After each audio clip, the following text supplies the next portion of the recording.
Hi,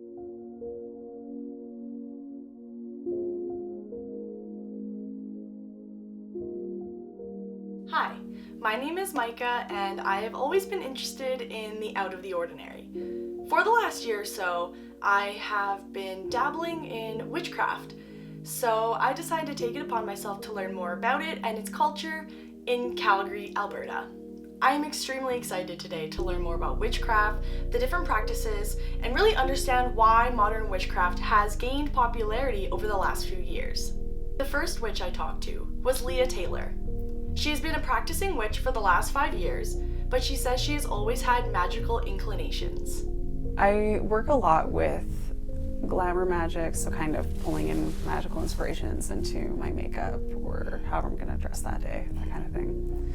And then I work a lot with tea and coffee magic, so I'll incorporate tinctures and different ingredients into whatever my beverage is that day.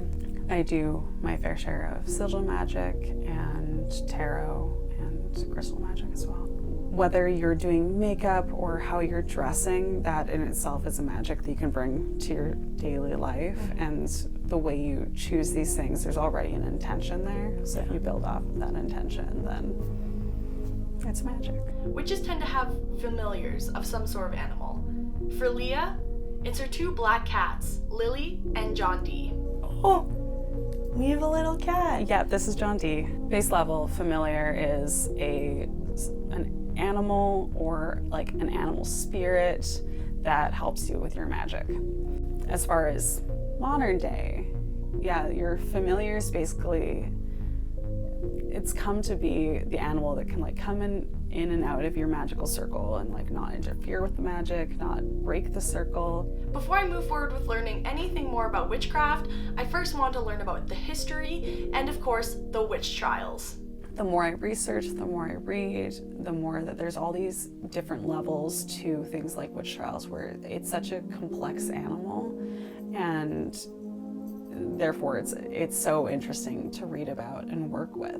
Witch hysteria took hold of Europe in the mid-1400s. Single women, widows, and other women that were marginalized in society were especially targeted. In 1486, the book Malleus Maleficarum was published, spurring the witch mania into virality.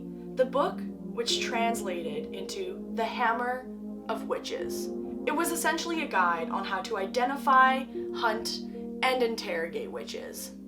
Throughout Europe, they're probably the most infamous witch trials that we're most familiar with in terms of the images that are kind of conjured when we think of witch trials, with like burning at the stake and people in chains and all that imagery and all the torture and everything. Like the European witch trials kind of led into the North American witch trials. They were kind of like neck and neck.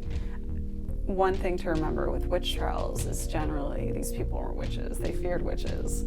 And the ones that maybe were practicing things that could be construed as witchcraft either somehow weren't punished or they were people of color, so they kind of get ignored. Like Tituba, she was the first to be accused because she was an Indigenous woman and was practicing things that are kind of witchy and spooky. But while she wasn't murdered and like one of the ones who was really executed, she still vanished and like was likely sold back to slavery. So there's those kinds of victimhoods that are really forgotten when dealing with the Salem witch trials as a topic. Kind of peeling back the pop cultural aspects a little bit to look at what kind of spells were they maybe actually casting? How can I incorporate that stuff into my own craft? How do I adopt it to kind of remember those who likely were actually witches who were killed, but also still remaining respectful of those who were just killed for being intelligent, for being queer, for being whatever maybe wasn't accepted at the time. So Leah decided to give us a look into the different crystals that she uses on a daily basis. I couldn't find my larger piece of shungite, but this is a polished piece of shungite. It's very grounding. This is the one that I put in my water, usually along with the smoky quartz and the black tourmaline. Next, rutilated quartz. So this is one of those ones that's like good for psychic abilities, but also like I find that it's just like a good like stabilizing stone.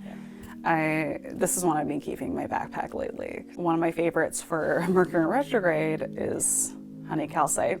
It's like the warm hug of crystals where it's just like, I got you, you're good, you got this. So the next crystal that Leah shared was one that I personally love. Rose quartz specifically is a crystal that helps promote healing and love for yourself and for friends and loved ones. I do love rose quartz. That's one that I'll put in my bath. I keep a chunk of it by our front door. What would you say to witches that want to start learning witchcraft, or maybe the people that are just starting out and they are kind of unsure if they should take the leap and start learning and start immersing themselves in this culture? I'd say that if you're feeling drawn to it, there's a reason for that. But you don't have to like dive in head first into like ritual magic and joining a coven or anything. You can start small. You can just start by researching types of witchcraft that are interesting to you, that intrigue you, that feel right to you.